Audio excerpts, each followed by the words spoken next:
Now, it was during your stand-up career that you ended up living across the hall then from Larry David, correct? Right, yeah.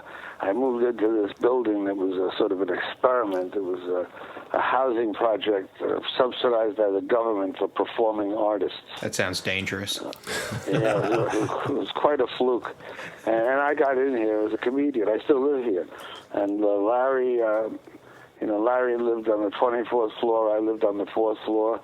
And then, after the building had been open a few months, it was completely sold out. And it's a big building. It's two 46-story towers with, in between the two buildings, we have a recreation plaza with swimming pools, tennis courts, racquetball, climbing walls, jacuzzi, saunas, health clubs, restaurants. It's like I live at a country club 2 blocks from Times Square. And they decided they were going to put on like a talent show, for some of these entertainers in the building, and they asked me to put it together. And this is how I come to meet Larry. They give me a list of the comedians. I say, and they're going to pay all the acts, too, that perform. Oh, wow. So everybody I contact, hey, you want to be in this cabaret night that the building's putting on? Pays $150 for 15 minutes of your material on a Tuesday night. I go, yeah, I'm in on that. $10 a minute, yeah, can't beat that. Until I got to Larry David. Yeah, I don't think so, I don't want to do that. Well, that sounds about right, yeah. Yeah, so anyway, I stayed on this case, and I embarrassed him into doing it. And he was like the biggest hit of the night. Because at that time in Larry's career, it was like stand-up Russian roulette. You never knew it would be like a tremendous explosion of laughter or a bomb that would vacuum the laughter out of a club for the whole night. He was so hit and miss. No gray area there. When he did his show in the building, he was a huge hit. So afterward, I said to him, what was your reluctance? Why didn't want to do this? He said, I was afraid if I didn't do well and the management saw my act, they might kick me out of the building. So anyway, he and I became fast friends, and then he left the building to do a show in L.A. called Fridays. And then he wanted to move back to New York, and I finagled this kid who lived across the hall from me who was thinking about a roommate, and I conned this kid into thinking what a great roommate Larry David would be.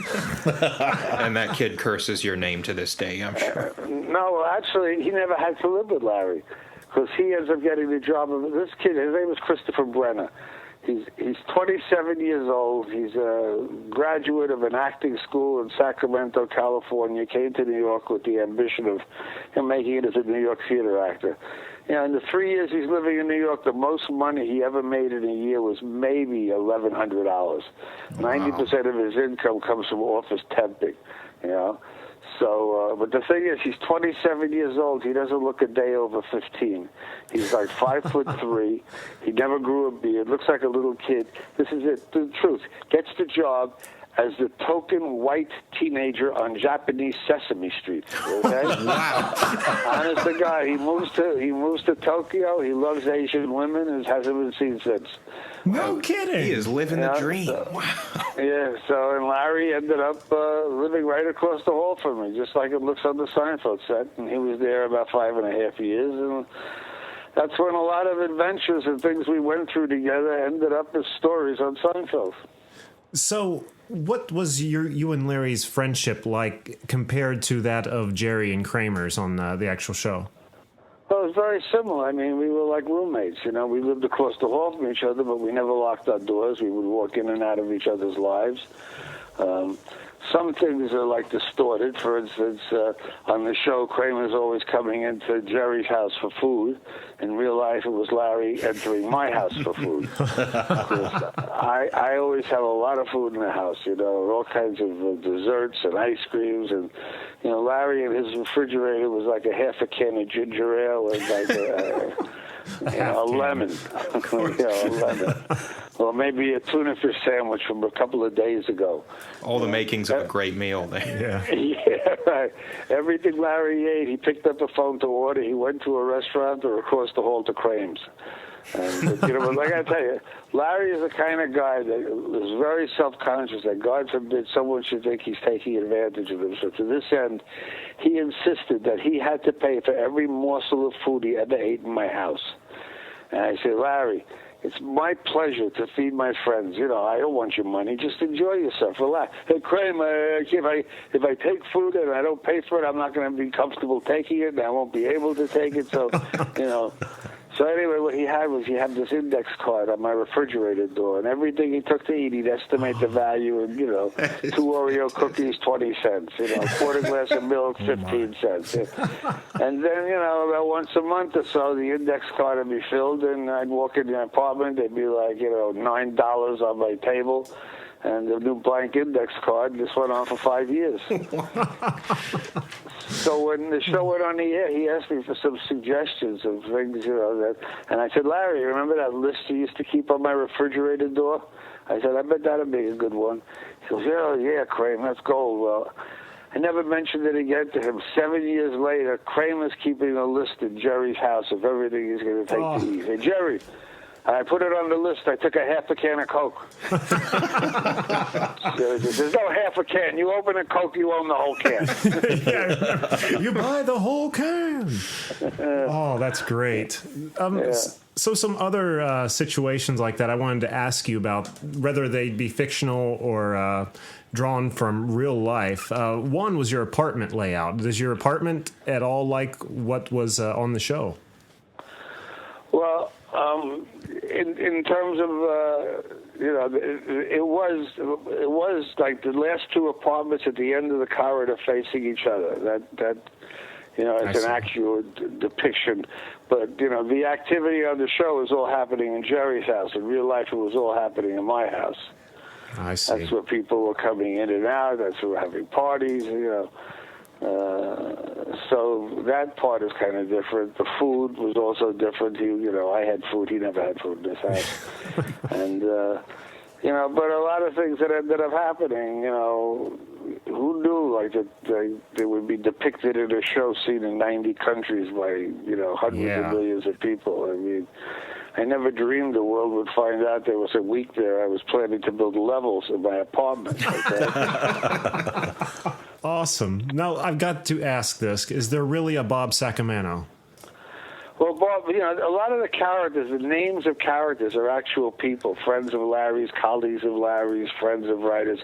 Bob Sacamano is a name of a friend of a writer named Larry Charles, who you might know. He did, like, the Borat movies. Yes. And, he has several series he's involved in. He's an executive producer on Entourage. And anyway, he had a friend he went to high school with in Brooklyn named Bob Sacamano. And we've been looking for the real Bob Sacamano, but haven't had any luck in locating him. Oh, man, that'd be awesome to find him. That's the greatest name. but like Alec Berg, who was a writer on the show. Joe Davola was a producer at Fox that worked for Larry's ex-wife. Oh, wow. Who else? Kenny Banya. Well, no, that's somebody else. But, a lot of these names are names of characters. John Molick, a friend of mine, an English teacher from Jersey. Becky Gelke, who was a neighbor of ours in the building. Most of these names are names, but the first time I heard this name, Art Vandelay, I didn't know who that was. Like, usually, the names of these characters bear no resemblance to the character. It was just a tribute Larry did to people, it wasn't based on them. It was just to use their name.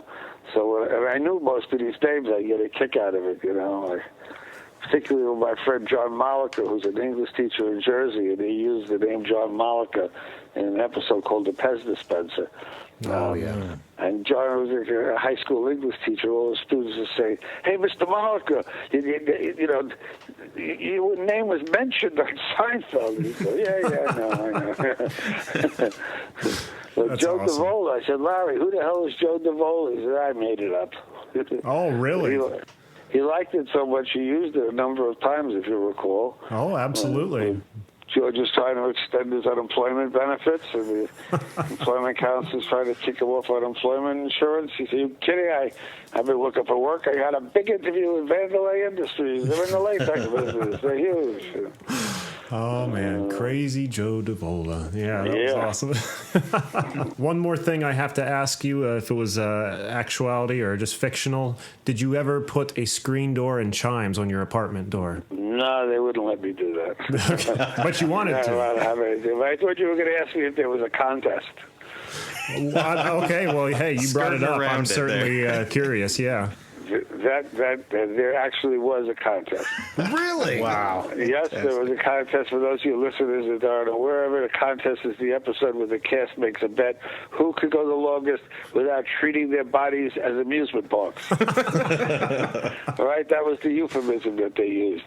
And just in the annals of television history, that's the episode that really belongs in the Museum of Broadcasting. Oh, absolutely. If you think about it, 15 years prior to that episode, Rob and Laura Petrie had to sleep in twin beds in the same room. They couldn't have a double bed that they slept in. Yeah, exactly. And now, 15 years later, you have a show where the cast makes a bet who could go the longest without masturbating at 9 o'clock prime time on NBC. Just think about the annals of television history. What an amazing breakthrough that is. And if that's not an indicator of the changing times, I don't know what would have been. Yeah. Yeah, right.